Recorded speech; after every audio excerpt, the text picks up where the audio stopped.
Bonjour à tous et bienvenue dans cette initiation à la gestion des couleurs.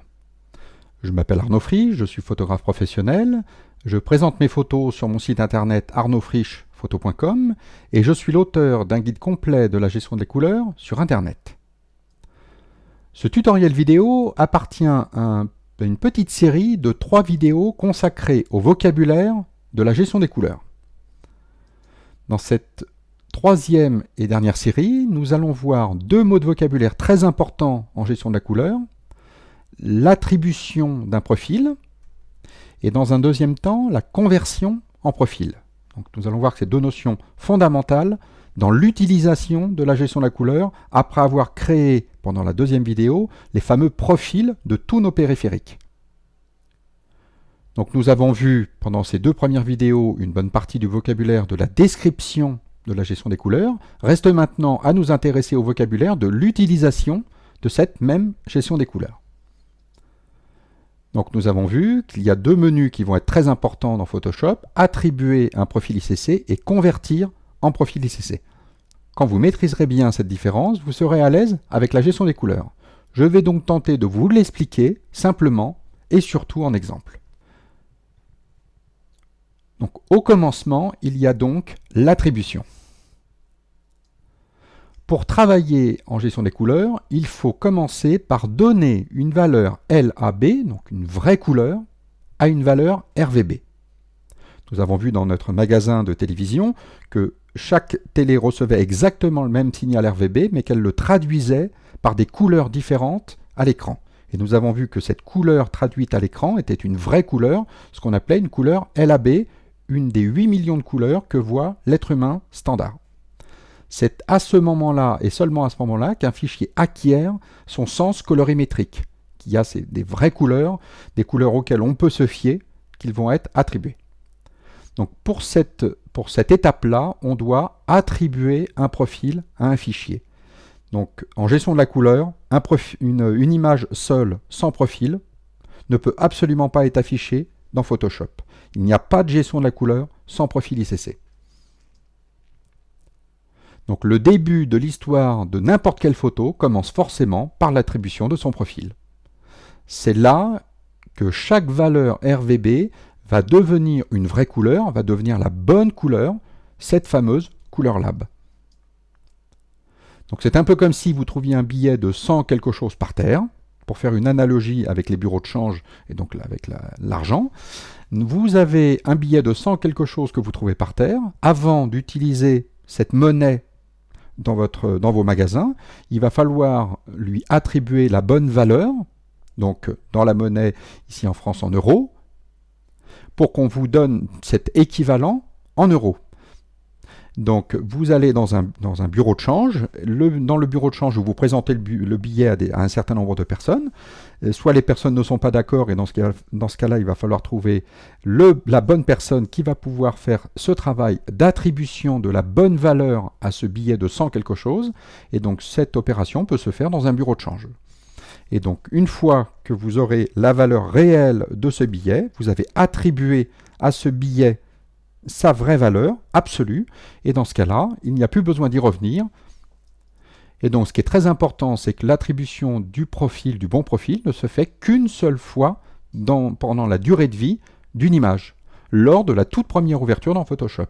Une fois que c'est fait, il n'y a plus besoin d'y revenir. C'est pas parce que demain il fera moche ou que demain il y aura de la neige que votre billet se sera transformé en dollars ou en livres sterling. Vous avez affaire à 100 €, point à la ligne. Donc vous avez attribué la bonne valeur à votre billet. Et nous avions vu dans la précédente vidéo, et c'est ce que là nous allons analyser avec ce petit graphique, vous voyez sur ce petit graphique 2 espaces de couleurs, RVB, le sRGB et le Adobe RVB, 2 espaces de couleurs très connus, et nous avons vu qu'ils étaient projetés dans l'espace Lab. Et bien si nous faisons un gros plan un peu serré sur les valeurs vertes de ces 2 profils, de ces 2 espaces de couleurs, nous avons vu qu'un profil contient des défauts d'un périphérique contrairement aux espaces de couleurs, donc ici on a bien affaire à des espaces de couleurs parfaitement neutres. Et bien si on regarde les valeurs RVB toutes bêtes, les valeurs 0, 255, 0. Donc on a affaire à la pointe vers le vert pour ces 2 espaces. Donc forcément que la pointe représente la valeur 255 pour le vert. Eh bien nous voyons que pour cette même valeur 0, 255, 0, elle va se projeter sur l'espace lab, donc sur des couleurs que l'on est capable de distinguer, nous, êtres humains. On est capable de voir 8 millions de couleurs, contrairement à ces deux espaces. Et bien, si on regarde le vert qui est projeté dans l'espace lab par rapport à l'Adobe RVB ou par rapport au sRGB, nous voyons bien que cette même valeur RVB 0, 255, 0 ne se projette pas au même endroit, donc ne se voit pas attribuer la même couleur lab. Voilà, une valeur RVB identique égale deux valeurs lab totalement différentes. Eh bien, cette déclinaison colorimétrique de la bonne couleur verte qui correspond à l'espace lab s'est effectuée pendant l'attribution du profil à notre image. Donc en effet, si vous avez vu les deux premières vidéos, vous savez maintenant que sans profil, il n'y a pas d'affichage possible dans Photoshop. Et c'est d'ailleurs pour cette raison qu'il y a un espace couleur de travail, le fameux espace de travail qu'il faut régler dans Photoshop au moment où on ouvre la première fois Photoshop. Si une image n'a pas de profil, qu'est-ce que Photoshop va devoir faire?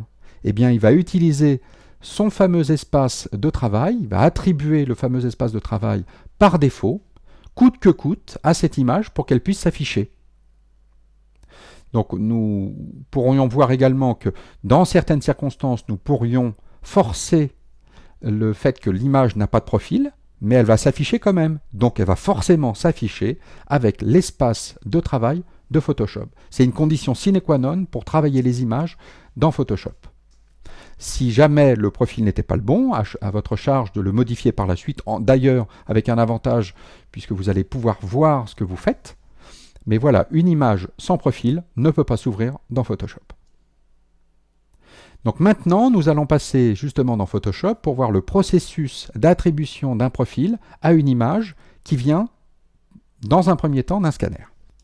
Je cherche à ouvrir une image qui vient d'un scanner. J'ai évidemment créé le profil de mon scanner, mais comme l'image, comme très souvent avec des images qui viennent d'un scanner, elle ne contient pas de profil. Photoshop m'indique naturellement la fenêtre, ouvre naturellement la fenêtre, profil manquant. Qu'est-ce que je peux faire quand le profil est manquant? Ne pas modifier, pas gestion de la couleur. Donc là, ça serait un peu paradoxal. On a dit qu'une image, pour s'ouvrir dans Photoshop, a besoin forcément d'un profil. Donc là, il forcerait l'ouverture sans profil, ce qui serait effectivement le cas. Mais, et c'est fondamental, l'affichage de l'image qui doit forcément se faire d'une manière ou d'une autre, va se faire avec le profil de travail, donc en l'occurrence le sRGB. Donc que vous fassiez ça, en termes d'affichage de l'image, ça sera exactement la même chose. Mais il peut être plus pratique d'aller directement ouvrir le menu « Attribuer un profil », celui de mon scanner qui est dans la liste de tous mes profils. Mais pour la pédagogie, nous allons commencer dans un premier temps par dire « Ne pas modifier, pas de gestion des couleurs dans mon image ». Donc nous voyons une image qui est une mire. Une mire, a priori, si vous en avez déjà vu, vous savez que ça doit être gris. Bon, bah là, on voit bien qu'il y a quelque chose qui cloche, puisque la mire tire très clairement vers le rouge. Donc voilà, c'est un exemple très concret. Un périphérique contient la plupart du temps des défauts, hormis des périphériques extrêmement chers et vraiment très pointus. Là, j'avais affaire à un scanner à plat de grand public. Et donc clairement, il contient un défaut puisqu'il est foutu de voir du gris comme étant du gris, mais il le fait très clairement aller vers le rouge, vers le magenta. Donc tout en bas à gauche, nous voyons bien RVB sans description. Eh bien en fait l'image, et nous allons le voir tout de suite, puisque nous allons attribuer un profil à cette image, et nous allons ouvrir tout simplement, nous allons choisir tout simplement le profil de l'espace de travail, et comme par hasard, il ne se passe absolument rien à l'affichage, puisque l'image était déjà affichée en sRGB. Simplement, on voit en bas à gauche que maintenant, l'image possède un profil. Mais on voit bien que ce n'est pas le bon profil. On voit bien que ce n'est pas le bon profil, tout simplement parce que l'image a un aspect qui, a priori, n'est pas du tout le bon. Mais on va continuer à conserver un peu cet aspect pour voir un autre point très important. Donc l'image contient un profil, c'est pas le bon. En revanche, si je mets ma pipette en bas de mon scan, dans une partie grise, normalement de mon image, donc dans cette partie-là, mon image très clairement était grise. Eh bien si je regarde les valeurs RVB ici, de mon image, je vois bien qu'il y a une correspondance entre ce que je vois et les valeurs RVB. 118, seulement 109 en vert et 120 en bleu. Donc on a deux composantes R et B qui sont relativement proches, mais il manque très clairement du vert dans notre image. Donc notre image tire sérieusement sur le magenta.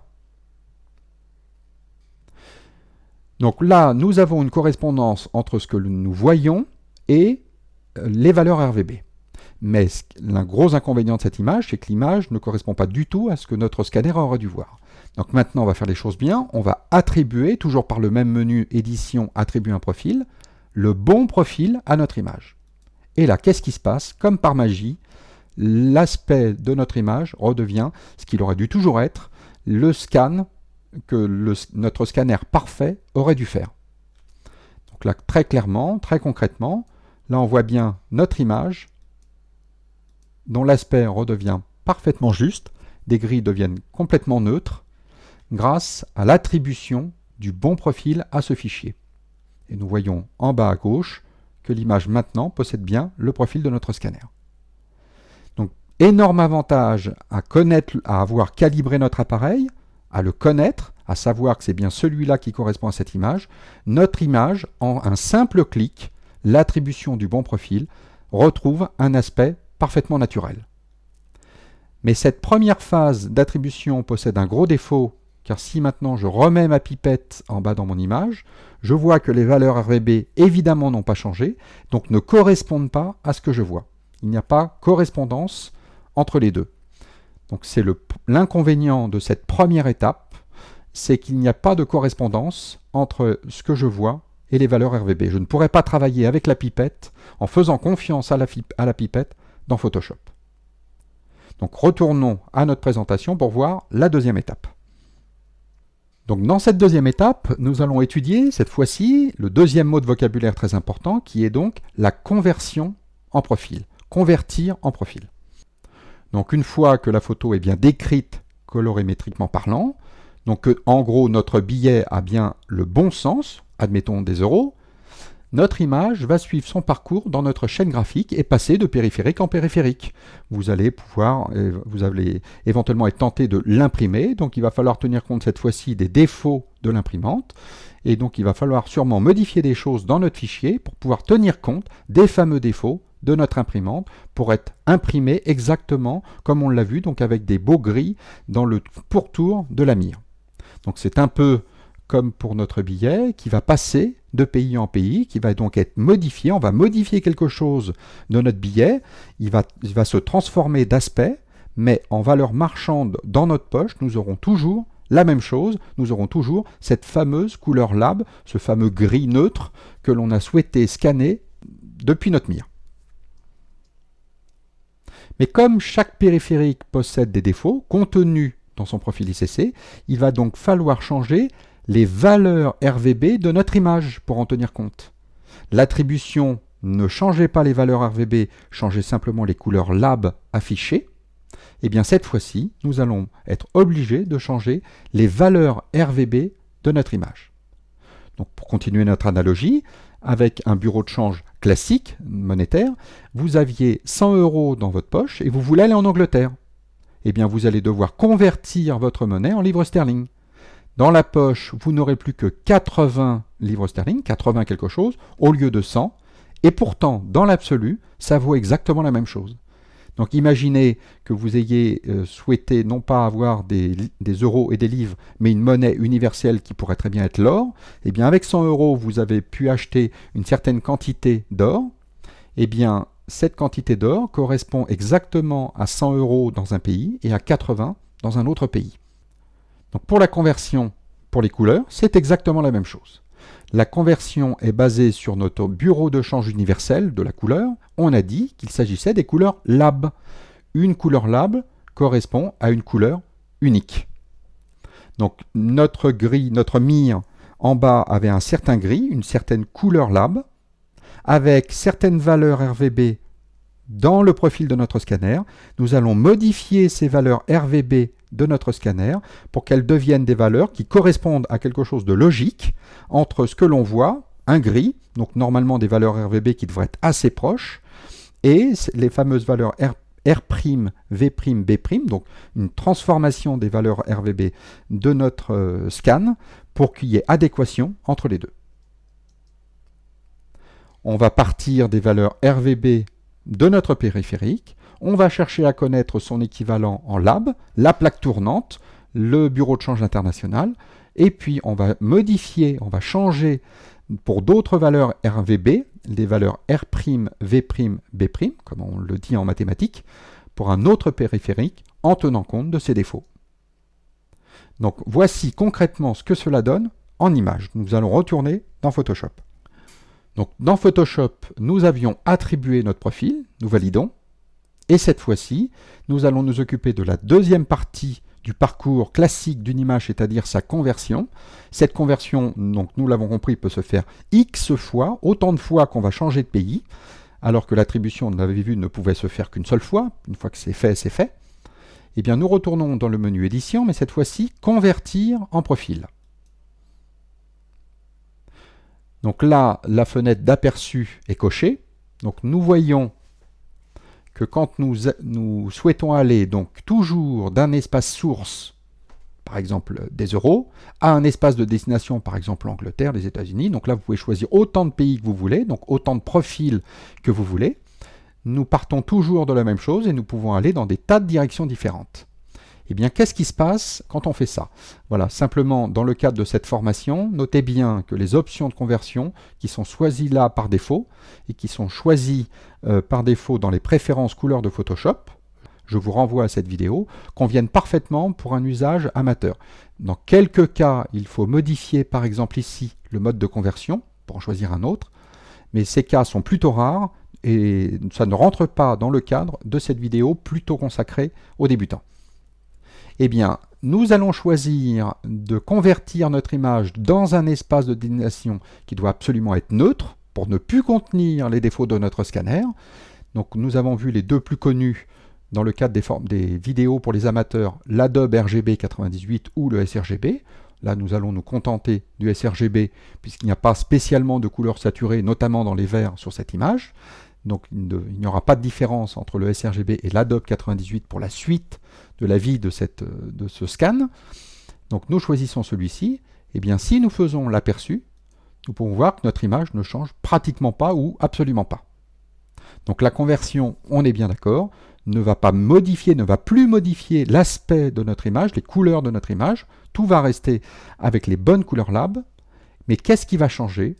Je valide. Eh bien, cette fois-ci, ce qui change, ce sont les valeurs RVB. Nous avions tout à l'heure 118, 109, 120. Eh bien, maintenant, nous retrouvons des valeurs qui sont beaucoup plus proches les unes des autres, 105, 107, 109. Quel que soit l'endroit où nous allions, 115, 119, 120, on a des valeurs qui ne sont pas parfaites. Il s'agissait d'un scanner vraiment grand public. Avec un scanner de grande qualité, là, vous auriez des valeurs, vous pourriez très bien avoir 115, 115, 115, 3 fois.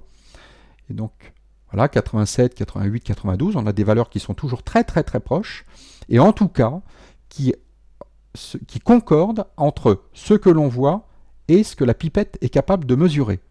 Donc là, si on avait un écran qui n'était pas calibré, eh ben, on pourrait travailler à la pipette pour corriger correctement cette photo. Donc voilà, cette opération de conversion, qui est la deuxième opération qu'a subi notre image. Et il peut y avoir autant de conversions que de destinations pour notre image, un site internet, une page Facebook, une imprimante chez vous, une imprimante dans votre club photo, peu importe. À chaque fois, l'image va resubir une conversion. Les couleurs lab qui s'affichent à votre écran vont rester systématiquement les mêmes. En revanche, les valeurs RVB, qui sont indiquées ici, vont être modifiées à chaque fois pour tenir compte des défauts du périphérique. Donc voilà pour le processus d'une image scannée. Retournons à notre présentation. Maintenant, est-ce qu'il y a toujours besoin de faire cette séquence attribution, conversion avec tous nos fichiers? Nous avons vu là que c'était le cas avec une image qui vient d'un scanner. Ça aurait pu être le cas également avec une image qui venait d'Internet. Mais évidemment, eh bien non, car à chaque fois que vous allez ouvrir des images en provenance de votre appareil photo, d'un appareil photo, que ce soit celui d'un smartphone, d'un petit appareil photo compact ou d'un réflexe, à chaque fois que vous allez travailler en RAW ou en JPEG, elles s'ouvriront automatiquement déjà converties dans un espace neutre comme le sRGB ou l'Adobe RVB. Donc ça, c'est vraiment très important. Lorsque vous ouvrez des images qui viennent de vos appareils photo, quels qu'ils soient, eh bien, vous allez voir que cette séquence attribution-conversion n'a pas besoin d'être faite dans Photoshop. Elle est pratiquement faite automatiquement. Elle est automatiquement faite dans votre appareil photo, directement. Donc quand vous allez ouvrir votre image, vous allez tout de suite détecter un profil et il n'y aura plus qu'à dire « Oui, il me convient, je continue à travailler avec celui-ci ». Donc voici concrètement dans Photoshop ce qui se passe avec des images JPEG ou avec des images RAW.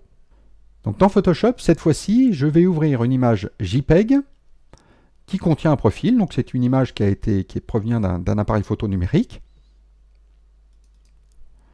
Et là, qu'est-ce qui se passe? Donc cette fois-ci, évidemment, j'ai bien un profil dans mon image. Elle vient d'un appareil photo numérique. Il a fait une séquence d'attribution-conversion automatiquement. Il a incorporé un profil colorimétrique dans mon image. Il se trouve que simplement ce profil ne correspond pas à mon espace de travail. Donc là, j'ai un espace de travail relativement grand, Adobe RGB, en tout cas le plus grand possible quand on travaille en JPEG et quand on peut choisir entre le sRGB et le Adobe RGB sur son appareil photo numérique. Donc j'ai choisi le plus grand. Et ben, je décide tout simplement de préférer ce profil à l'espace de travail. L'espace de travail me sert uniquement pour des images qui n'ont pas de profil et qui viennent, dans mon cas, d'Internet. Voilà, mon image s'ouvre directement en Adobe RGB. Mais à quel moment s'est faite l'attribution de l'image par l'appareil photo? Eh bien, pour le savoir, nous allons ouvrir cette fois-ci notre image avec un fichier RAW. Donc cette fois-ci, je vais ouvrir le fichier RAW de mon image. Voilà. Eh bien, qu'est-ce qui se passe? Et il se passe toujours la même chose avec des fichiers JPEG ou avec des fichiers RAW. Vous avez toujours la séquence attribution-conversion, mais celle-ci se fait automatiquement. Eh bien, voyons concrètement qu'est-ce qui se passe dans Camera Raw. Pour ouvrir ce fichier RAW, forcément, Photoshop a besoin de savoir de quel appareil il vient pour savoir quel rouge il doit affiché en couleur lab, ici sur les petits capuchons de ces différentes bouteilles. Voilà, il y a des oranges lab d'un vin rosé. Eh bien, ce orange-là n'est pas un orange anodin, il n'a pas été affiché au hasard. Il a tenu compte des défauts de mon boîtier. Et comment je peux le savoir? Eh bien, tout simplement, tout en haut, j'ai Pentax 645D, le profil de mon boîtier. Et c'est pour ça que quand vous travaillez en RAW, et si vous avez un nouveau boîtier, il faut absolument attendre que Camera Raw se mette à jour, parce que tout simplement, en mettant à jour Camera Raw, il va glisser dans la liste des profils celui de votre appareil photo. Sans profil, pas d'affichage possible. Eh bien, c'est pareil pour Camera Raw de Photoshop. Vous êtes obligé d'abord de détecter l'appareil photo dont il s'agit, de lui attribuer son profil de manière à ce qu'il affiche les bonnes couleurs. Et parmi toutes les différentes opérations que vous pouvez faire dans Camera Raw, il y en a une qui est très importante tout en bas, qui est la fameuse conversion dans un espace neutre. Dans la plupart des Camera Raw, vous avez 4 possibilités. Eh bien, ici, nous allons choisir le fameux sRGB en 8 bits. Et du coup, notre image sera convertie automatiquement en sRGB. Donc la séquence attribution-conversion, ce sera fait pratiquement automatiquement. Voilà. Et si j'ouvre cette image dans Photoshop, eh bien, qu'est-ce qui se passe? Mon image va s'ouvrir directement, puisque là, le profil de mon image est exactement le même que mon espace de travail. Il n'y a aucun menu qui s'ouvre. Et comme par hasard, l'image est convertie en sRGB. Je n'ai rien de particulier à faire. Donc voilà, dans la grande majorité des cas, cette séquence attribution-conversion se fera automatiquement directement dans votre boîtier si vous travaillez en JPEG. L'attribution se fera automatiquement dans Camera Raw, mais vous serez obligé de choisir l'espace de destination. C'est un des avantages de travailler en RAW, mais tout cet enchaînement, ce sera fait pratiquement automatiquement. Donc retournons maintenant dans notre présentation. Donc nous verrons dans le cadre d'autres vidéos comment utiliser cette fameuse conversion, avec quel profil ou quels autres espaces couleurs, selon la destination de votre image, selon que vous voulez l'imprimer, la diffuser sur Internet, céder les droits à une tierce personne, l'envoyer à un imprimeur par exemple. Donc nous verrons ça plus en détail dans d'autres vidéos. Donc voilà qui termine cet ensemble de 3 vidéos consacrées au vocabulaire de la gestion des couleurs pour les débutants. Si vous souhaitez en savoir davantage, vous pouvez retrouver beaucoup plus d'informations sur mon guide de la gestion des couleurs.com, mais également sur mon blog, blog.arnaudfriche.com, où là j'essaye de rédiger davantage d'articles qui vont un petit peu plus loin que les articles de fond qu'il y a sur mon site, et qui sont des exemples plus pratiques, des petits articles où je vais répondre par exemple davantage aux questions que je reçois le plus fréquemment, et donc qui se veulent encore plus pragmatiques que sur mon site internet. Donc voilà, je vous remercie beaucoup pour votre attention. Je vous explique maintenant pourquoi j'ai choisi de rendre ces vidéos gratuites. Je vous dis à très bientôt pour de nouvelles vidéos sur mon site internet ou sur mon blog.